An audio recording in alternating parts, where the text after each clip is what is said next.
નમસ્કાર દોસ્તો, સ્વાગત છે તમારું અમારી ગુજરાતી સ્ટોરી ચેનલમાં. પિતાનું બલિદાન અને દીકરાની ભૂલ. ગુજરાતના એક નાનકડા ગામડામાં રાઘવ કાકા નામના એક ગરીબ પણ અત્યંત પ્રામાણિક ખેતમજૂર રહેતા હતા. તેમનું જીવન સંઘર્ષોથી ભરેલું હતું.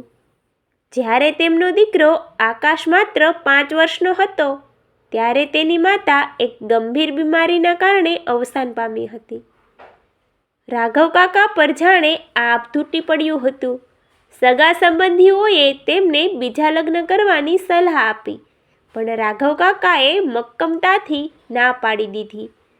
તેમને ડર હતો કે જો કોઈ બીજી સ્ત્રી ઘરમાં આવશે તો કદાચ તે આકાશને સાવકીમાં જેવો વ્યવહાર કરશે. રાઘવ કાકાએ નક્કી કર્યું કે તેઓ પોતે જ આકાશ માટે મા અને બાપ બંને બનશે.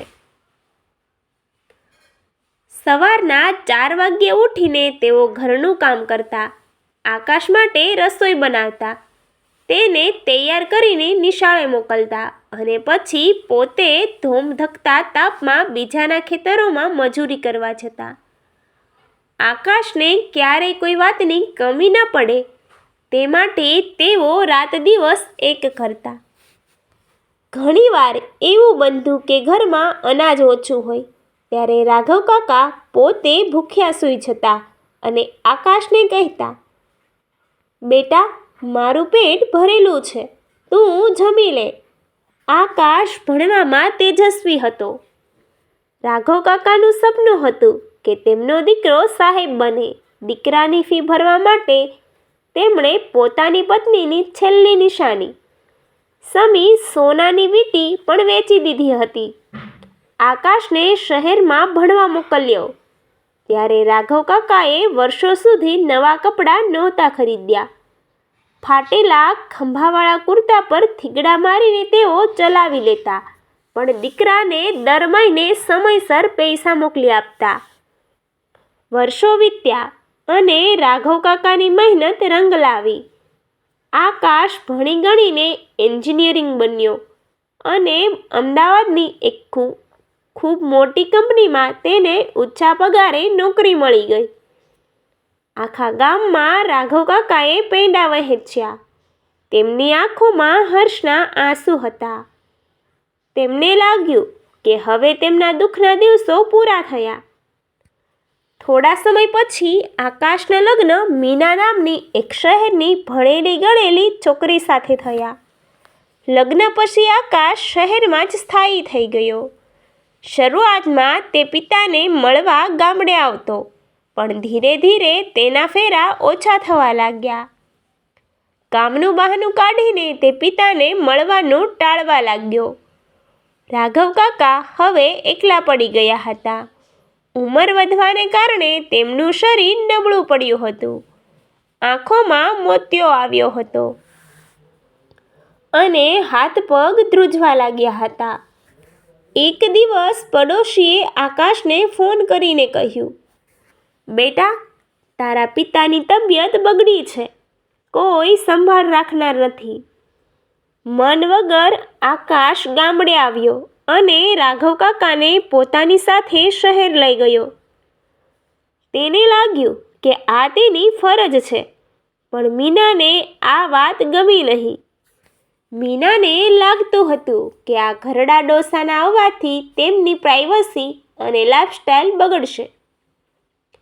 શહેરમાં રાઘવ કાકા માટે એક નાની ઓરડી ફાળવવામાં આવી. આકાશ અને મીના ડાઇનિંગ ટેબલ પર જમતા, જ્યારે રાઘવ કાકાને રસોડાના એક ખૂણામાં જમવાનું અપાતું. વહુ મીના સતત તેમને ટોકતી રહેતી, બાપુજી, તમે બરાબર હાથ નથી ધોતા. બાપુજી, તમારી ખાંસીથી છોકરાને ચેપ લાગશે. બાપુજી, ચાલતી વખતે અવાજ ન કરો. રાઘવ કાકા બધું જ મૂંગા મોઢે સહન કરતા. તેમની વહાલી પત્નીની યાદ આવતી ત્યારે તેઓ છાનામાના રડી લેતા. એક દિવસની ઘટનાએ તો હદ કરી દીધી. રાત્રે જમતી વખતે રાઘવ કાકાના હાથ ધ્રુજતા હાથે કાચનો કિંમતી ગ્લાસ ચટકી ગયો અને જમીન પર પડીને કટકે કટકા થઈ ગયો. કાચના ટુકડા ચારે બાજુ વેરાઈ ગયા. મીના તાડુકી ઉઠી. આ શું કર્યું? આ ગ્લાસ સેટ કેટલો મોંઘો હતો ખબર છે? તમારાથી હવે કંઈ સચવાતું નથી. કાયમ નુકસાન જ કરો છો. આકાશ પણ પત્નીની હામાં હા મિલાવીને બોલ્યો, બાપુજી, હવે બહુ થયું. વહુ આખો દિવસ કામ કરે છે અને તમે બધું બગાડો છો. કાલથી તમારે અમારી સાથે જમવાની જરૂર નથી. હું બજારમાંથી તમારા માટે અલગ વાસણ લઈ આવીશ. બીજા દિવસે આકાશ બજારમાંથી સસ્તો અને જૂનો લાગતો લાકડાનો એક વાટકો અને પ્લેટ લઈ આવ્યો.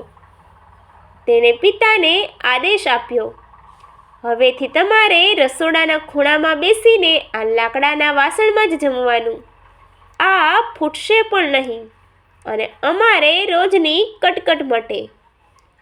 રાઘવ કાકાની આંખોમાં આ પણ સૌથી મોટું અપમાન હતું, જે દીકરાને તેમણે પોતાના હાથે ખવડાવીને મોટો કર્યો હતો.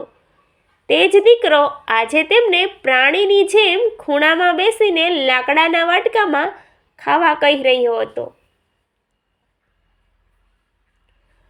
આકાશનો 5 વર્ષનો દીકરો આરવ આ બધું ખૂબ ધ્યાનથી જોઈ રહ્યો હતો. તે તેના દાદાને બહુ પ્રેમ કરતો હતો, પણ મમ્મી પપ્પાના ડરથી કશું બોલી શકતો નહોતો. એક રવિવારની બપોરે આકાશ અને મીના હોલમાં બેસીને ટીવી જોઈ રહ્યા હતા. અચાનક આકાશની નજર આંગણામાં ગઈ. આરવ ત્યાં જમીન પર બેસીને લાકડાના નાના નાના ટુકડાઓ ભેગા કરી રહ્યો હતો અને એક નાની છરી વડે તેને કોતરી રહ્યો હતો.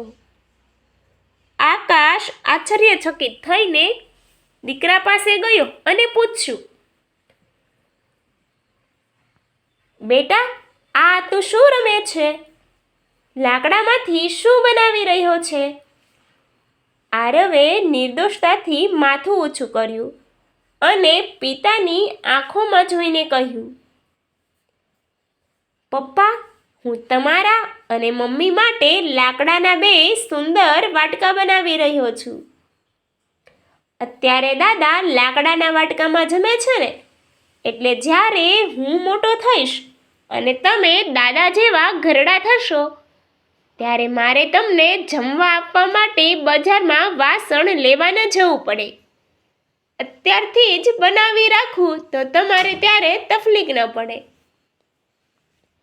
આ શબ્દો સાંભળતા જ આકાશ પર જાણે વીજળી પડી.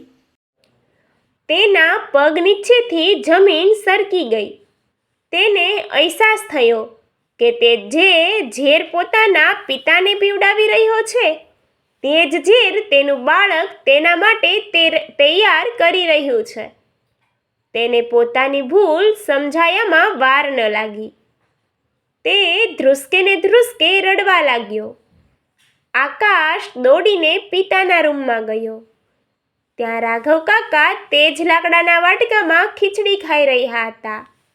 આકાશે પિતાના હાથમાંથી એ વાટકો ઝૂંટવી લીધો અને દૂર ફેંકી દીધો. તે પિતાના પગમાં પડી ગયો અને ગડગડા અવાજે બોલ્યો, બાપુજી, મને માફ કરી દો. હું તમારી કિંમત સમજી ન શક્યો. હું આંધળો થઈ ગયો હતો. તમે આ ઘરનો બોજ નથી, પણ આ ઘરનું મૂળ છો. મીના પણ આ બધું જોઈ રહી હતી. તેને પણ પોતાની ભૂલ સમજાઈ.